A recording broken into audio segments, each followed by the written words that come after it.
Hint. Sino? Si capital R dun sa label sa mga maleta ni Saldico na pinadeliver niya o dineliver niya sa bahay ni Martin Romualdez at bahay ni Bongbong Marcos sa Forbes. At sinabi ni Saldico na nag-deliver din siya ng bilyong-bilyong pera kay BBM sa Malacanang mismo. Grabe! Kahit pala cocaine i-deliver mo dun sa Malacanang, pwede ano? Kasi mali-maliit ang pera, lalabas syempre yun sa, ano ba yung tawag dun? Yung sa, kuan ba? Yung x-ray, di ba? Bilyon nakalagay sa maleta RR. Sino kaya yung RR? Rolls Royce? Nako, kung ako si Ralph Recto, ay mag-object na ako ha. Capital R. Pwede din. Romualdez Residence. Di ba? O, mga kababayan, sino ngayon paniniwalaan natin? Si Saldico?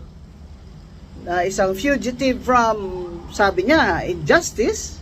O si Martin Luther Romualdez at si BBM?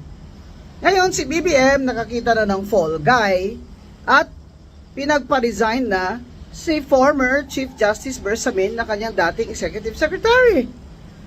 At hindi taga Malacanang ang tumawag doon, private person, na ang kanyang initials din ay RR. Ano ba yung RR na yan? Tayaan nyo na yan sa loto. Ha, masyado naman buenas yung RR na yan.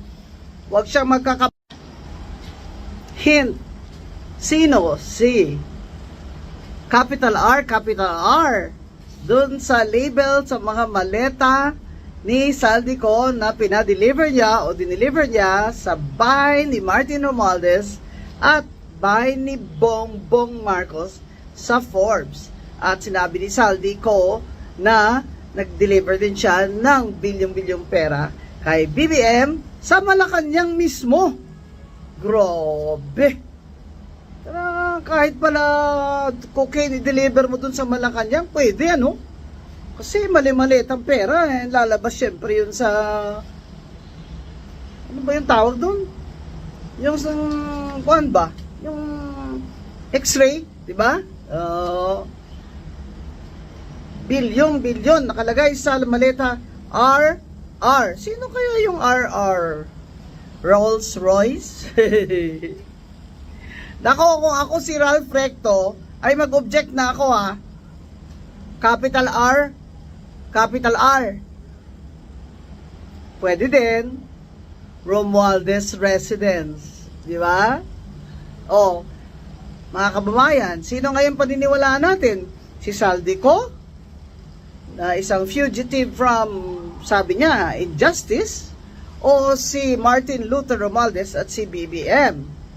Ngayon, si BBM nakakita na ng fall guy at pinagpa-resign na si former Chief Justice Bersamin na kanyang dating Executive Secretary. At hindi taga Malacanang ang tumawag doon, private person, na ang kanyang initials din ay RR. Ano ba yung RR na yan? Tayaan nyo na yan sa loto. Ha, masyado naman buenas yung RR na yan. Huwag siyang